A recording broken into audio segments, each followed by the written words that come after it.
Hello, my name is Elie Fahed. I'm a Lebanese filmmaker. I want to take you back with me 10 years ago to the terrace of a beautiful restaurant in Beirut, where I used to work as a waiter. My life was about taking food orders, taking reservations, shining the dishes until crystal clear, heating the bread, sometimes reheating the bread. I had one dream. I wanted to be a filmmaker. But we live in a country where if you're not a doctor, an architect, a lawyer, somehow you're not valid enough. So that's why I studied biochemistry in order to become a pharmacist. So, first year of biochemistry, at the end of it, I decided to apply for cinematic studies at the Lebanese University. So I did that. I was between the top 20. So I was like, what shall I do now? Shall I pursue my dream or shall I stay a pharmacist? So I started my first year in cinematic studies, and I didn't tell anyone, not my family, not my relatives, no one knew that I will become a filmmaker. And that year, I felt that I'm getting closer to what I really want and further away from what people wanted me to be. So the first year almost passed by. At the end of it, I decided to do the big announcement. I want to become a filmmaker. It was the end of the world for my family. Like, there were questions like, do you want to become an actor?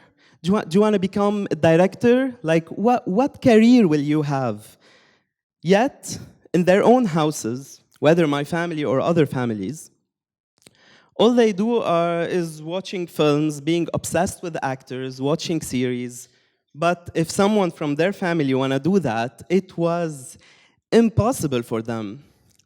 So I tried to shut these noises and continue to do what I wanted to do. So the first year passed by, the second year of filmmaking passed by, and here I am in the third year. This is where I have to do a graduation film. So I did my film that was called Starring Julia. This film happened in a very organic way. So for example, the lighting director was a waiter with me at the restaurant. The musician who did the music was the musician who played at the restaurant every Friday and Saturday. My mom did the dress for the leading actress. And everyone thought that I was playing. No one took me seriously. Like, okay, we'll give this guy what he wants. Let's see what he can do. This film went to 12 film festivals around the world.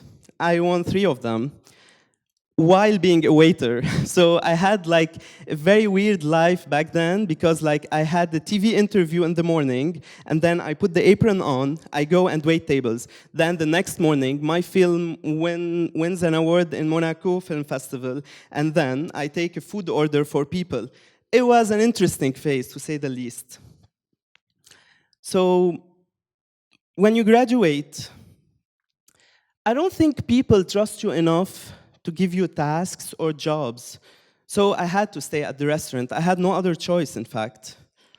So I'll take you back to June 2013. Beirut, during summertime, is a bit empty. 2 men came in, both Lebanese. One of them was the spokesperson of Venezuela and Lebanon. I remember that very well.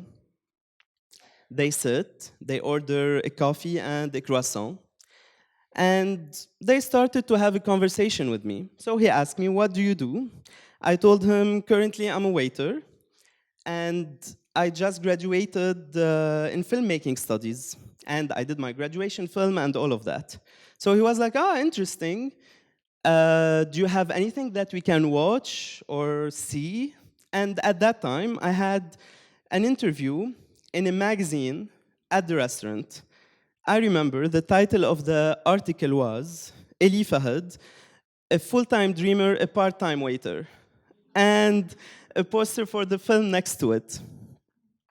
I showed him that article, And I was seeing in his eyes how impressed he was. It was a lovely moment.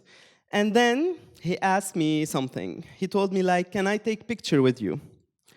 I told him, why do you want to take picture with me? He was like, just let me have that picture with you. I said, okay, let me remove my apron first.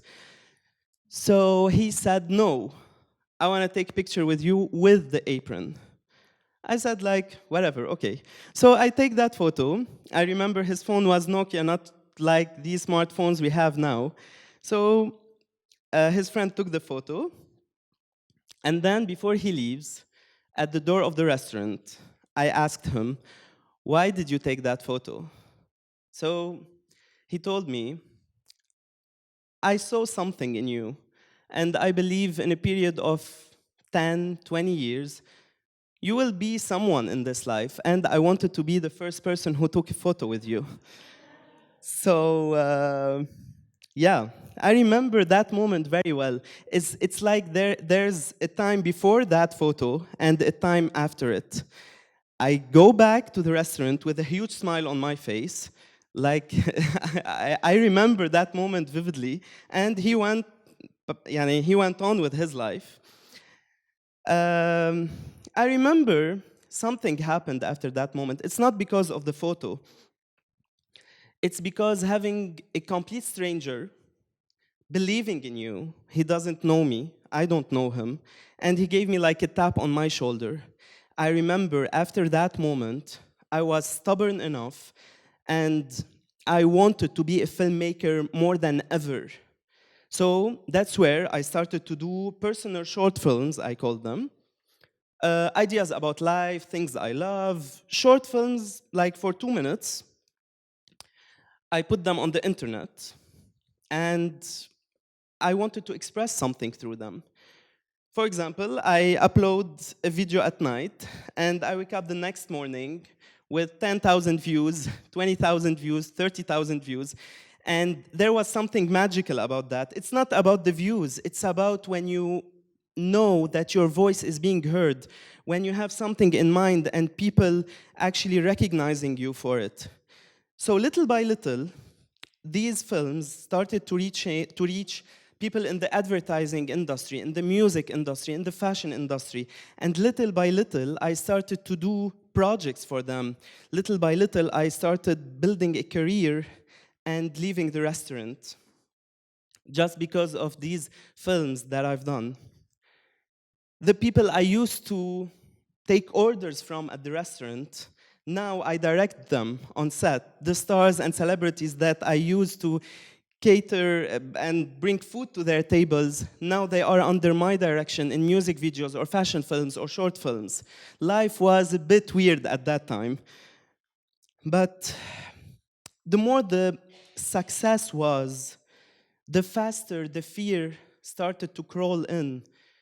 And I can easily say that I went through a very dark time when you feel there's a lot of expectations, when there's a lot of pressure, when people expect you to do that and that in a very short period of time. And it was a difficult phase, but I went back and listened to myself what I want to do in my life. I want to create films. That's what I want to do. And that gave me the power to continue to talk about the dreamers, to continue to talk about my country, about the struggles, about the good and the bad. Only films can do that. If I have one piece of advice that I would love to say today, it might sound very cliche, like don't be afraid and all of that, but it's so true. Like, do free falls. Don't be afraid of throwing yourself in the unknown. Don't be afraid of arts. Don't be afraid of filmmaking, because it can actually create a career. And most importantly, be stubborn. Believe in your gut feeling. It's always right. And I would say something, grab that phone, shoot something, put it on the internet. The world is watching. I can say this much, films changed my life. And I would do anything to go back 10 years ago to that man from Venezuela and thank him for being that first person who kind of believed in me and gave me that tap on my shoulder. And I would tell you, find someone who would believe in you just 1%. Take that 1% and face the world with it.